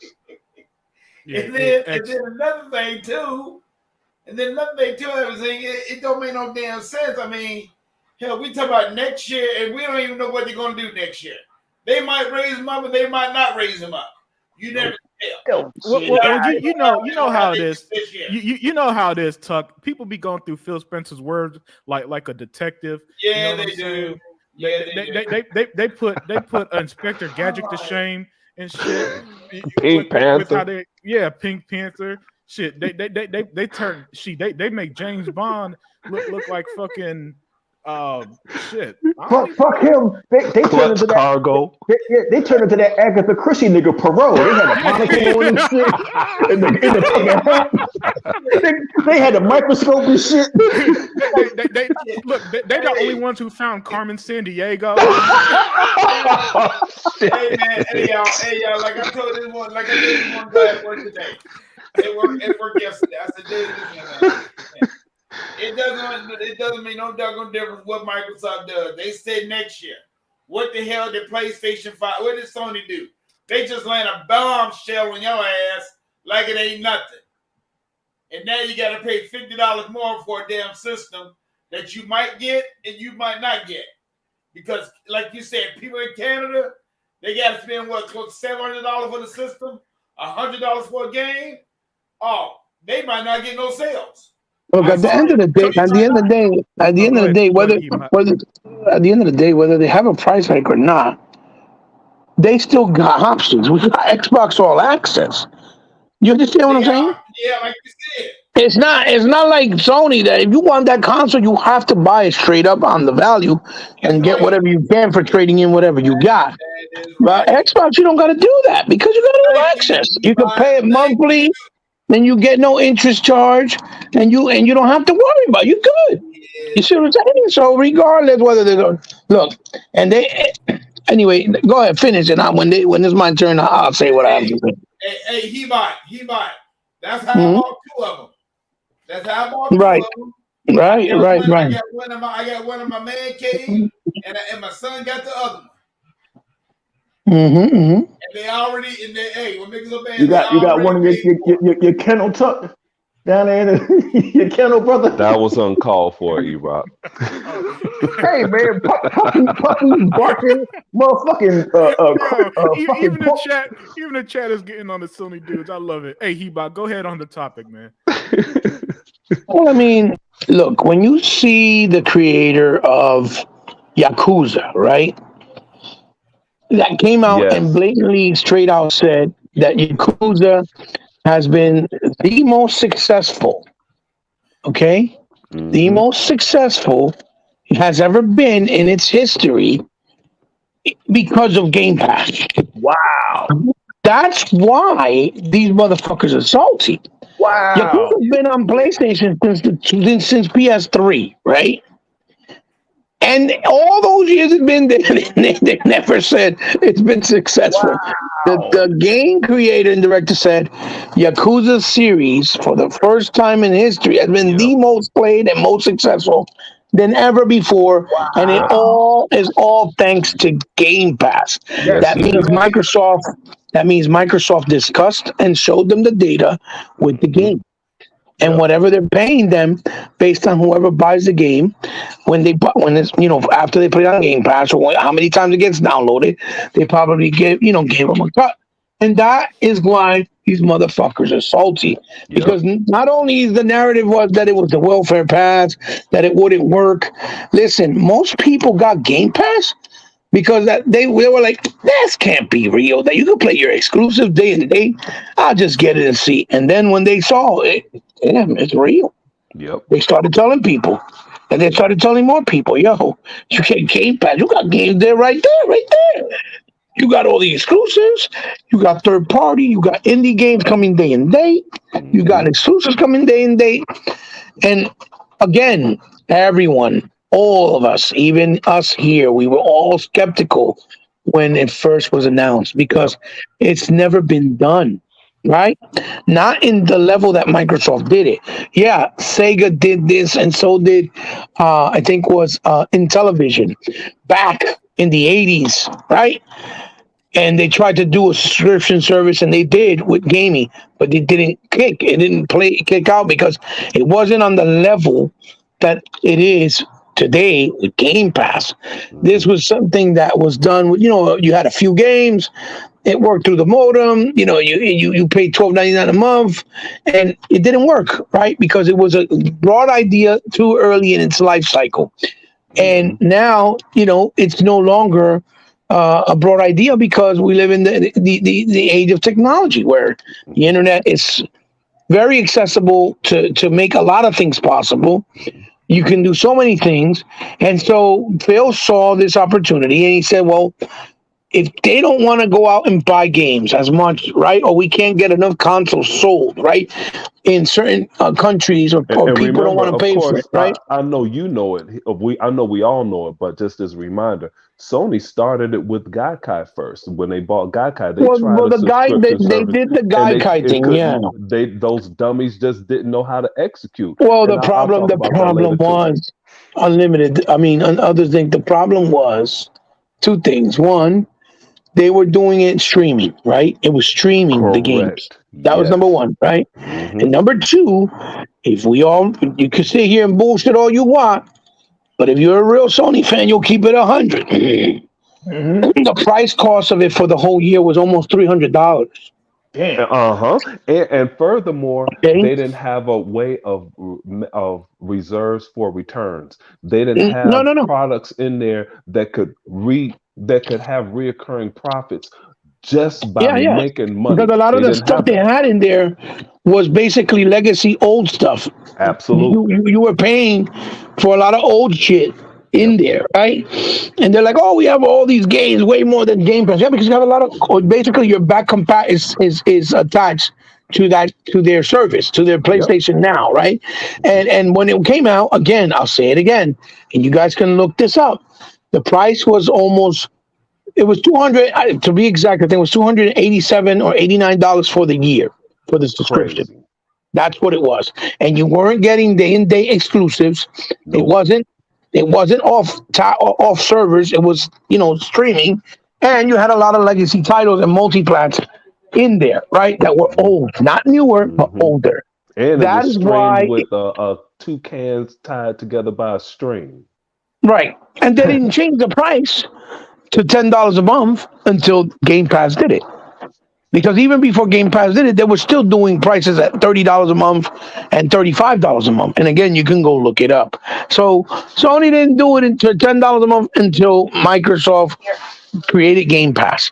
But Microsoft did it in such a way that, again, it was never done before. So it took time to prove it, but the fact that they were saying, like in the article, it's trying to clickbait saying that the growth is slow is retarded Oh, because Game Pass only been out 3 years. He bought like it was so much stuff going on from 2013 to 2019. A person like myself, the end user, the consumer, wasn't paying attention to all of that shit that Microsoft talking about. The cloud, Azure servers, the fact that with Game Pass, you actually download the game and it's yours, right? And that's why that worked versus Gaikai and versus even what's that shit that just folded? Stadia, where you stream the game. Yep. Like I'm just finding out now that Netflix, like Sony did not have the infrastructure in place to make Gaikai even work. Like Netflix, I didn't know Netflix does this. Netflix sends, I'm a huge fan of Netflix, sorry. Netflix sends out servers to the ISP providers. I did not know this. Some dude that got a hold of one of the fucking servers, right? It's these little red boxes, right? And so it's a whole network around the world of ISP providers, cable companies and shit that got these Netflix servers, right? So that's how they get the shit to you so quick. Like, so Microsoft's Azure servers is almost on par with something like that, to where you have never had a fucking game lag and download. You don't wait no more. No, and it won't, because it's basically playing off a server. It's already the whole game there, and you can download it on your console. So it's the game is there. And You're not streaming it. It's natively there. They're on some other shit. They prepared for this all while we were playing Xbox One. Microsoft was getting ready for this shit. E-Rock and Hebot. What's our boy's name in 2013 where the biased media got him out of there, helped get him out of there? Don Matrick? Don Matrick Don is Matrick. the one that called Netflix and was like, hey, motherfuckers, y'all doing this shit all wrong, sending CDs all over the world. Why don't you get into this shit right here? He introduced that methodology to Netflix, and that propelled Netflix to change their strategy and have it as an app on the console. Which was on 360. Change their whole. Now people don't get that shit anymore. Microsoft, go ahead, Hebot. Microsoft gets no credit for putting that shit out there. You're right. You're right. Yeah, everybody want to say how shit Don Matrix is. No. I mean, a lot of things that were done by Peter Moore, Don Matrix, these dudes, like, again, they were innovators, dude. They're not only innovators, but they were businessmen. They didn't have a problem being cutthroat. They were to the point. That's why I said a lot of people didn't like Don Matrix, but I said it because if it wasn't for Don Matrix, we would have not gotten approved things like Rise, Son of Rome, like Sunset Overdrive. We would have never gotten Titanfall or things like that. He approved all that shit because Phil was the run that would go hunting for games and then say, hey, Don, can we make a deal? Can we have this? It was because of Don. So yes, he did get up there and spoke to Mr. Jeff Keighley and said, listen, we have a console for those who, may not have an internet or, or may not have access to the internet. But he didn't say it trying to be a schmuck. He said it keeping it real. He said because he said the Xbox One is for the future. We're looking for the future, and we want to do things different. And eventually, everybody will be able to adapt as time goes on. You see what I'm saying? And that's all he said. That was his whole messaging that was also taken out of context, because you could see that interview multiple times. And never once he came off as a schmuck. And even though Jeff Keighley made it seem that way, and then Angry Joe, and then when Angry Joe tried to pull a fast one with Larry Herb, that listen, if you keep on talking that shit, we're going to end this interview right now. You can see the interview where they looked at him. You know what I mean? Because he was trying to be slick, Angry Joe, that fucking asshole. I don't give a fuck if he's Puerto Rican. He gonna fucking eat a dick. He went into business for himself when he's supposed to be conducting an interview. I don't like that shit. Excellent stuff, Hebot. I know Zink's been chopping at the bit to talk about this. So, Zink, I'm letting the chains loose. Go at it, man. These motherfuckers. And dude, I'm so glad. We got the panel that we have here. He about just smacking shit. Tuck, even though Sega Man ain't in here to control Tuck with his chitlin belt, and that's what it was. Jeremy Brown said Tuck has the best background noise. That shit I had to put my mic on mute. I was screaming over here. Hey, look at here. Puppy ASMR. You going to sleep and shit. Hey man, look at here. When they talked about the 15% that Unlimited was talking about, and then Phil Spencer said, hey, yeah, well, I don't care if the business grows 800% or whatever number he gave, we're still going to cap it at 15%. And I got to catch him. I called Unlimited in a lie. Unlimited said the reason we didn't have a show yesterday is because his internet went out. Now, Unlimited wanted to give other podcasters time so they could continue to talk dumb shit about what the fuck they don't know before this day. Here's the Unlimited truth right here. This is the reason Phil Spencer said, no, we're going to cap Game Pass at 15% of our profits here. The reason he said that, anything over that $3 billion or whatever that 15% is going to grow to, we're going to cut it right there. Everything over that 15%, we're investing right away. And they've already done it because Game Pass made more than that $2.9 billion that they're not talking about. And accountants know how to divvy all of that shit up, to make that shit look pretty and perfect so they don't have to pay the tax liability on it. But that's the reason they're doing that. They're going to hold it at 15%. It's just like the housing market. They had a housing boom, right? You're not going to give all of your employees raises because they know that this shit isn't real. Now you're about to have a crash where the interest rate is going to go down. So now what do you do after you give everybody a raise? Now how are you going to make this raise and pay everybody? No, your ass going to go in the hole like stupid ass Sony. Okay? Game Pass was always profitable. I told people this a long time ago. And E-Rock brought up Netflix. Netflix had the greatest idea. Like I said before, the reason is they were using other people's property, like and what they own. Like stupid Colin Moriarty says, it's okay to invest. That's a good strategy. No, Colin, you don't own shit. Microsoft started their Game Pass with their own property. Game Pass was built off of Halo, number one, or there would not be an Xbox without Halo. Everybody likes to say, hey, Microsoft is all in right now. They weren't all in the beginning. Dude, Bill Gates, someone that doesn't have an actual degree because college couldn't teach him shit. He just couldn't do shit for him. So this dude was all in. All Seamus Blackley and his crew, Ed Fries, they asked for $500 million. Bill Gates gave him $1 billion. He and Ballmer. They were all in. Okay. They stole Halo from Apple. It started with Halo, then Gears. When in 2014, when everybody said, oh, the Xbox was going to give up the Xbox division, Phil Spencer bought Gears from Epic for the price of $345 million. Cash, all unmarked nickels. Okay. Then Forza. This is the cash cow that's building here, like Dia 4558. This is that tidal wave that's building that Sony doesn't see. Sony doesn't see the tidal wave until it's about to hit them with this Activision acquisition. Now the tidal wave is 7 stories in the air, and it's too late, Sony. So Jim Ryan can travel all around the world. It's not going to work. But this is where Game Pass was coming from. Okay, Game Pass was built off of Xbox's own money. That's why they don't have that overhead that Netflix had. Now, like E-Rock said, Netflix has its own shows that are great shows. I don't have time to watch a lot of shows. That's why you guys see me playing. Right. I don't have a time to watch a lot of shows at this time, but I will soon. But now they have their own thing because Disney took their movies back. Said, hey, they had to learn the hard way.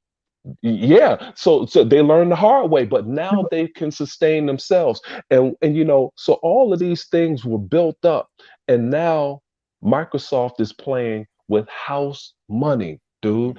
And for people that don't understand all of those dollar people, if you take I forget what I put, but whatever the number is, $15, I think it's 15 times 25 million that was announced in November or December of last year. That's I think $375 million a month that these motherfuckers are making, dude. Wow. Okay. So they can sustain what they want to sustain. You know, I love this shit. I could do this shit all day. And I hate that E-Rock don't like to smash these jokers when all of this stuff comes up. Hogue Law had a show that was 7 hours, almost 7 hours on the Activision acquisition. I watched every single second of it while I listened to everything while I was crunching at work. When people like Zalker and Jason Schreier say you should only work 6 hours or 7 hours a day, fuck that. I think I was in my 13th hour. Stay your monkey ass at work until the job is done, damn it. That's where you get all of this perfection from Unlimited's topics that he had earlier when you have this weak ass developer that doesn't understand. Hey, it's a reason Goodyear tires power NASCAR. And it's not some cheap ass Cooper tires. Okay, because they didn't put the ingenuity in their tires. They didn't put the grunt work in their tires to make those NASCAR tires heat up like that. So Goodyear has the contract. All right. It's a level of expertise that you put through shit. That's why that developer making fucking fish games don't understand why Tuckmaster said Call of Duty can make the Series S sing at 120 frames per second. Levels of expertise don't matter when you're running off of emotion. Thank you. I don't run off. These guys are running off of emotions. I don't run off emotions no more. These guys, bro. They're emotionally tied to a box that they connect with their childhood or their youth or their teenage years, and that's great. It's why I always say when we talk, Zinc, I'm not beholden to anything. And what that means is I don't owe a product anything.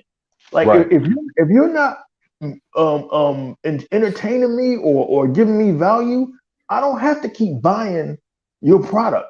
But these guys, man, they feel as though, oh, if Sony was my first console, I got to ride or die with them forever. No matter how much Sony fucks them in the ass, robs them, screws them over, raises the prices. I've never seen anything like it before. So I stopped trying to figure them out. I don't engage with them anymore. And you said, I don't smack these guys anymore because Zink, I be having to smack a motherfucker every week, every day. That's okay, man. To me, that's like it's like getting mad at the motherfuckers that sinking the Titanic when you told these motherfuckers, look, iceberg is coming, and they kept dancing and drinking. Nothing's going to happen to us. Besides, boom, keep your mouth shut, nigga. You don't belong here anyway. How's it going to board this boat? I'm not going to fucking warn you. I'm not going to. Me and Hebot and Sega Man, me and Hebot have been telling motherfuckers about the value of Game Pass for 5 years. We've been talking about the value of Game Pass at Xbox for 7 years. So it got to a point where it's like now, since I can't save you, since you don't want to be saved, I'm gonna let you drown. And you know what, E-Rock? It's a happy pissed off that I am today, and I enjoy it. And the last thing, I'm in honor of Sega Man. I don't know why he's not here. I wish Sega Man was here, this dude. But I'm gonna land my plane on this one. Game Pass is like like the McDonald's cheeseburger. Now, it was part of my pre-game meal in high school, but I'm 54. I can't eat that shit anymore. Okay, but the cheeseburger is a cash cow burger that McDonald's is built off of. And it's never going to stop because every kid that you see that's born every second of the day today, they will eventually get a Happy Meal with a cheeseburger in it. And they will always have billions and billions of cheeseburgers sold. If it wasn't for them billions of cheeseburgers sold, we would not have the McFish or the McRib. You wouldn't have correct. And see, and like somebody else said earlier, This is the one thing that Microsoft is doing that we all don't like, but you see the vigor that's coming. McDonald's had, I'm sorry, Xbox has, and Phil Spencer, they've adopted the Chick-fil-A, the McDonald's way of doing business. Thank you, sir. Have a nice day. They're very polite, and they're not going to smack you in your face until you don't see it. And when you see it, it's too late. But they're on the surface, they're calm, they're never confrontational, except for in some of those reports because they directly accuse the CMA of bullshit. But they're going to take the Chick-fil-A, you can spit in my face, I'm going to serve you. The McDonald's, you can say anything bad about me. Thank you, sir. Have a nice day. You're never going to see them react on the surface, but you will see the dominance in the end.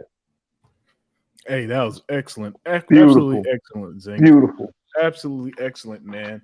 And before we wrap the show up tonight, no, you got to tell us what the fuck you think, Unlimited. I'm tired of this shit. Zink, where do you think I was going with it, man? Oh, okay. Let me run the show, man. Let me run the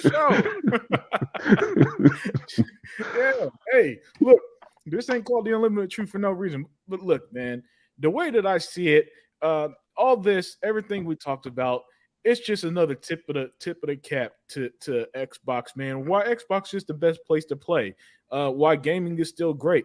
The fact that A Plague's Tale comes day one, the same week I've Gotham Knights, and I'm able to play both because I dropped a lot of money on Gotham Knights because I bought the collector's edition, and I could still play that game. Persona came out the same day as Gotham Knights. Again, for people who wanted to play, who dropped $70 on Gotham Knights, they were still able to play those because of Game Pass, you know? Stuff like that is just the level of accessibility that Xbox has bring in, and level of convenience is something that it's a war that they already won. And since they won the convenience war, it's just going to get better and better from here because the same way digital dominates game sales, Game Pass dominates our gaming habits because you got 500 games at your fingertips, $15 a month, and Game Pass games never have an issue. There's never a situation, as E-Rock hinted earlier, where oh man, my Game Pass game couldn't download, man, so I can't play it. No, everything is pretty much like owning the game. You just install it and play it when it says ready to start. Boom. Mm-hmm. And so that level of convenience is a war they won. And I love to talk about convenience because I noticed a while ago that's kind of what technology has did for us as humanity in general. From airplanes making it easier to fly across the world, from taking boats, from steamboats over wooden boats and everything else. Every single time there's a technological breakthrough of some sort, it gives us a sense of a new convenience that we didn't even know was possible, and that's what Game Pass has done. And I'm tying all that to the success because like Hebot said earlier, when it first was announced, none of us really knew it was going to turn into this. All right. Mm-hmm. I remember the initial reactions was, yeah, I already own a lot of these games. It's pretty cool. I could see the potential. But the moment that they started doing things like games day one, exclusives day one and stuff, it turned from, oh, yeah, that's a pretty cool service to a must-have. Like, oh, shit, I could play Sea of Thieves at no extra cost. I could play State of Decay 2, now Halo, now Starfield, now Redfall, now Elder Scrolls 6. My God, you can't. And then not only you're getting those benefits, you're getting games like A Plague's Tale day one and Outriders and this, and that. And Japanese games that we are told for like a decade now will never come to Xbox, and I'm not letting that go because the inflection in the way they said it was never coming to Xbox is one that just sticks in my brain, man. Because they were so cocky about it. Oh, Ni no Kuni is never coming to Xbox. Oh, you guys don't support Japanese games. Well, Square Enix as a different story because Square Enix now sees the Japanese doesn't see any value in the Japanese market. It seems like all them exclusive deals on Sony's console. Yeah, hold on, Unlimited. Yeah, E-Rock. Square Enix said that the Japanese market isn't viable anymore, and they're going to have to go elsewhere. Yeah, can you see it? Can I wait? Wait, There wait a you minute. go. Wait, God, stop. Unlimited production. I'm sorry to drag your show out. There is no way. Yeah. There's no way. Okay, Look at achieving the major unlimited growth. truth. Achieving major growth in the games industry is difficult now for companies that compete primarily in the Japanese market.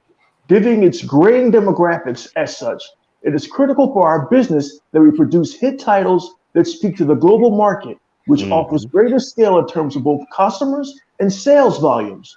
Furthermore, game development efforts are becoming more sizable and sophisticated as a result of technological advancements in the devices on which they are played, such as consoles or smart devices. The investment required to develop game titles is therefore an order of magnitude greater than in the past. In other words, the Japanese market is no longer sufficient for achieving a level of earnings that enables us to recoup our development investment and generate a profit. And we therefore need to approach our development efforts based on the assumption that we have to succeed in the global market. Yep. Talk that shit. Exactly. Talk that shit. Exactly. You see that shit? E-Rock's brain exploded for a minute there. He gone. E-Rock was like, oh shit. E-Rock said, I quit. The Japs came up on the Japs. Oh shit. Yep. He said the Japanese market ain't shit. But hey, I know He-Bop would say the same thing, but we saw this shit coming a long time ago. Man, the console market has left Japan. They're not that tough anymore. Yeah. They're a shell of themselves over there. They've moved to the mobile market. Mm-hmm. Yep. Hey, This is impossible. Yeah. Yep. So look, man. Everything has changed. The game has changed, and you know, I got this Cientino sniper here saying PlayStation have more fuck Game Pass, whatever, dude. See, that's the funny thing. That's why I love these PlayStation Square guys. Enix. See, Wait a second. Hold on, talk. No, and get to this. Square Enix just proved me, He-Bop, and Unlimited Production correct. Yep. Hey, and not only that, E-Rock, but Square Enix just made Satan Sniper 4755 illiterate. Because obviously that dumb motherfucker can't read. Yes. He cannot. Now, E-Rock, you just read this shit to his stupid ass because he didn't learn shit in kindergarten. Now, you just read that shit to him. I had to read it because I couldn't believe what I was seeing, so I had to read it to the audience. Like, there's no way the Japs, because Square Enix is a Japanese company, right? Yep. There's no way the Japanese just gave up on the Japanese. There's no way. I'm done. I can't do this no more. This is if E-Rock's done, then I think that's a good place to pull the plug. But I do want to finish what I was saying before. No. I got one more thing. I got one more thing to say on Unlimited. Oh yeah, go ahead, Tuck. Go ahead, brother. This is what I've always said. When Xbox start messing around the Japanese market, and like I said, I'm gonna say this all the damn time.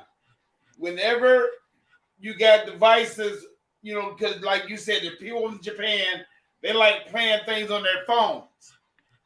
So what is the whole concept of Xbox being over there? Okay, you got the servers over there now. You can, in other words, you can play your Xbox games just like you play it at your home on your damn phone. And that is an advantage. That is an advantage for everybody. So that's what I always have said. I always have said it in the beginning. When they start doing that shit, it's okay. Xbox about to take over that damn market, and that's what they're doing. Yeah. They're taking over that market too now. Because whenever you can turn around, because they got they got this Xbox Series S over there, it's selling good. They got their servers over there where you can turn around and download play everything on your damn phone, and it's like you're playing your regular game. That's an advantage. And that's the reason why I'm saying, that's what I always have said. Eventually, it's going to hurt Nintendo too. It's going to hurt them. Yeah, oh, definitely. Look, Tuck, let me add to that. Here's the thing: Xbox doesn't and never relied on the Japanese market, right? So any success in Japan is just added benefit, really. Yes. So they were never ever We in were any stretch. told for so long, Unlimited, that market by the PlayStation fans that market was so important. Yeah. And as we see, it's not. And look, we've said this before. However, just look at basic history. It's not 2002 anymore. It's not 1997 where the biggest game of that year was Final Fantasy fucking 7. Yes. All right, a series that peaked 25 years ago. It's 2022. No, zero. Listen, I said this before and I'll say it again. Zero of the best-selling games that isn't from Nintendo are Japanese. Zero. All right, you might get a Mario a year it comes out. You might get a Pokemon a year it comes out. But other than that, the best-selling games are your Assassin's Creeds or your Call of Duties or your Maddens or your FIFA. Yes. And not a single Japanese company is making those fucking games. All right. So time after time after time, when we were told that Xbox needs Japan, Xbox needs Japan, Xbox needs Japan, Xbox needs Japan. Yes. It turns out no, they didn't. And everything was perfectly fine. Look, the moment we got games like Yakuza on Xbox, all that happened was Xbox was fine. It didn't break any record sales or nothing. Ni no Kuni, amazing art style, animation. As somebody who loves animation, He-Rock got me pivy on that game when he showed me some cutscenes. The animation is fantastic, but let's be real. You're not going to see Ni no Kuni best game, top game on Game Pass. The gameplay is dated. Yeah. You're not going to see Ni no Kuni as the top game on Game Pass. You're going to see a Plex Tale right now. You're going to see Scorn right now up there. Mm-hmm. So the fact that, and I just love how we're just constantly proving right, E-Rock, man, just constantly. But the fact that Square Enix has thrown the towel on the Japanese market and saying, look, it's just not sustainable. It shows you where we're at in gaming. The best-selling games are Western. The biggest games are Western. And people on Twitter and whoever could try to pump up these Japanese this and that. Hell, even Sony moved their headquarters to California. Yes. Even Sony moved their headquarters to California. So no. Xbox, Xbox has changed the game. Xbox has been a massive success. It's going to continue to be a massive success. And just like the Japanese economy that stagnated the last 20 years, we're seeing the end of the Japanese. Well, actually, the end of their dominance has been that way for like almost 15 years now, maybe even longer. But now you see even the Japanese companies are done. They're done with that market. It's no more E-Rock. It doesn't make sense to just release a game on one or two platforms, ignore Xbox or ignore PC or whatever the case is, and leave just a large audience out of your potential revenue and profits. Them days are coming to a close because we just see time and time again. And I've said it before. Get in the 4K 60 era where gaming is more expensive than ever. Something was going to happen. There's going to be a crack in the wall. That crack was just going to explode. It's just going to explode. The floodgates are going to open, and we're going to see another big change like we did at the end of the 7th generation when we lost THQ and Midway and all that stuff. And with that, we're gonna call it night. But I've been tracking the comments, and I thought the fairest way to do it to pick a winner, because it was tough to pick a winner. So I went ahead and did a random lottery off screen. And today's winner of the 3-month Xbox Ultimate is Spencer Williams. So Spencer, I'm gonna leave a comment. I'm gonna leave a comment after this video post so that you could see it as well. Either give me your email or your gamer tag and I'll send it to you that way. I feel like that's the easiest way. But congratulations. And before we close, I do want to say a thank you. Not only a thank you to all the viewers, those who commented and didn't comment, those who watch us later, those who watch now, and so on. I also want to thank the panel because the show wouldn't have succeeded as much as it wouldn't have lasted a year if it wasn't for my brother E-Rock, Hebot, Sega Man, Tuckmaster, Other Zinc. Fireboss was here earlier, so Fireboss, shout out to him. 100, who's Vodka, who I've worked with. A Sega Forever, who I've worked with. I mean, just anybody who I've ever had contact with that's been on this show. T Reaper, I can't forget T Reaper.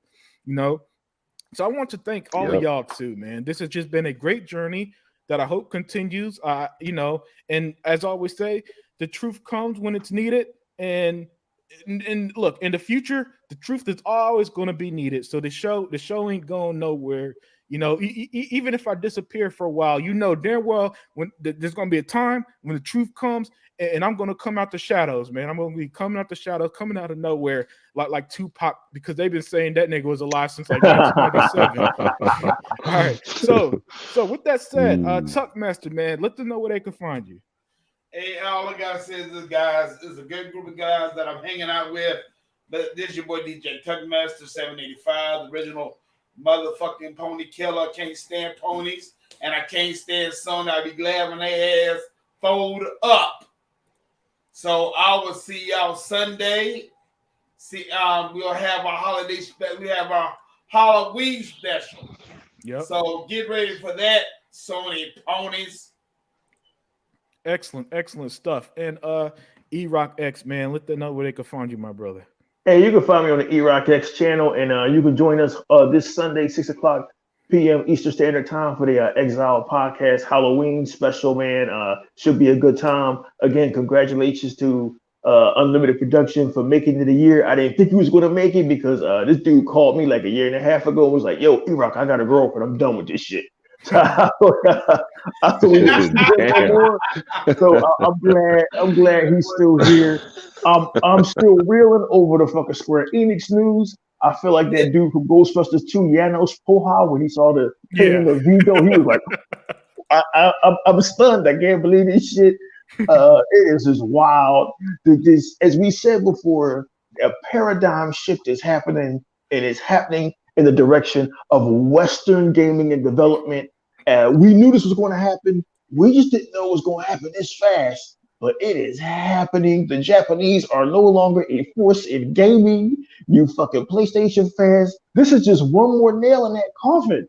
And I'm just stunned because y'all told us for so long that Xbox needs Japan, the Japanese market, the Xbox cares a lot about Japan. And now Square Enix has said, sayonara, this is a great day. Hey, E-Rock. So he about notoriously is the one who mentions this the most about how these Japanese companies, Microsoft got to pay them to get their games on Game Pass. Now I understand why, because they weren't getting money from anywhere else. That's right. That's the only guaranteed money they could get is getting them games on Game Pass. But others think, man, let them know where they could find you. Man, they could find me hanging out with you motherfuckers. Find me hanging out with 100 and definitely in the chat. And I just want to be nasty on my way out of here. Shout out to E-Rock for reading that Square Enix shit. That surprised the hell out of him. E-Rock, I want to tell on your ass because Unlimited fired a fireball at you in the green room. He said Houston is going to beat the shit out the Phillies. I'm just happy to be around here, man. I'll see y'all next Sunday. That's right. Sunday. That's right. Yep. All right, everybody. Enjoy the rest of your week. Or actually, it's the weekend. I'm sorry. Yeah, so enjoy your weekend, everybody. Enjoy Halloween on Monday. And we're out. All right.